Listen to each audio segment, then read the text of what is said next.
Hi everybody, welcome back to my channel. Today I want to show you guys how to make a cool little art project using some of our gardening things, some plants that I found at a cute little nursery here in Arizona called the Plant Stand of Arizona, as well as some plants that I found at Lowe's. And I want to create something really beautiful using this little, I guess it's a punch bowl, I'm not sure exactly what it is, but I found this at the thrift store for about $2.99. And later on someone told me this is Princess House, which apparently costs a lot more money than that. So I'm gonna go ahead and use this as one of my little plant terrariums. It is a little bit dirty, so I'm gonna go ahead and show you guys how to do this whole project. We're gonna fast forward through it, so in case you guys kind of just wanna see the finished project, and at the very end we'll talk a little bit more about it.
Okay, you guys, so the finished project is here now. I have this beautiful rhododendron flower that was made into a nice twisted tree, and when I saw this at the Lowe's, I had to have it. So my idea was to put it into this beautiful kind of candlelight, or what is it, tea light bowl, whatever it might be. Nonetheless, it only cost me about the most $3 from the thrift store. When I saw it, I love that it was glass. So I put some sphagnum moss down the bottom so you can see a little bit of green. I did put a napkin all the way at the bottom of the bowl, and that was so that if any water can start to be absorbed by it.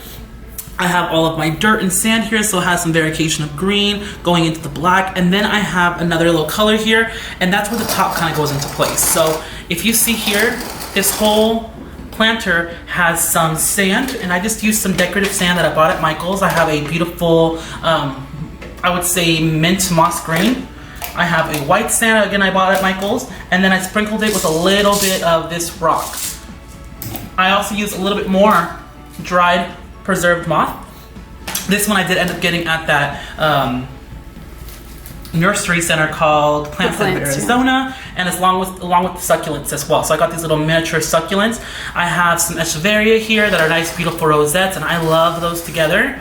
And as you can see, I have the green little lines in the middle, kind of like a Zen garden almost effect. I have some white sand, but I also, to add some texture in there, to add some playfulness, I also added some more sphagnum moss to kind of add some height and definition, which I really love. So I have all of this greenery, all of these Zen colors, and then going straight on up into this beautiful pink mauve flower which I love. It's double blooming. It's supposed to get larger and larger, and I'm gonna go ahead and water this by the root. So I'm gonna get like a little needle, vessel, not the actual needle itself, but that's how I'll be watering everything, right into its actual area. Because these are considered succulents, they don't need very much water. As for the rhododendron, it does need a good amount of water, so I'm going to be watering it overhead right onto the root system about every twice a week, making sure that it gets enough water to survive.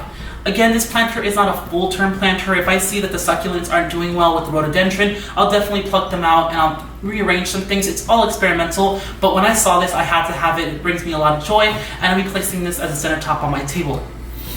So I hope you guys enjoy this little quick inspirational planter that I did from just kind of going to Lowe's and kind of feeding my addiction for plants on a very cloudy day for me. Have a great day, you guys. Thank you. I hope to see you guys next time. Don't forget to subscribe, like, and also comment below. Bye.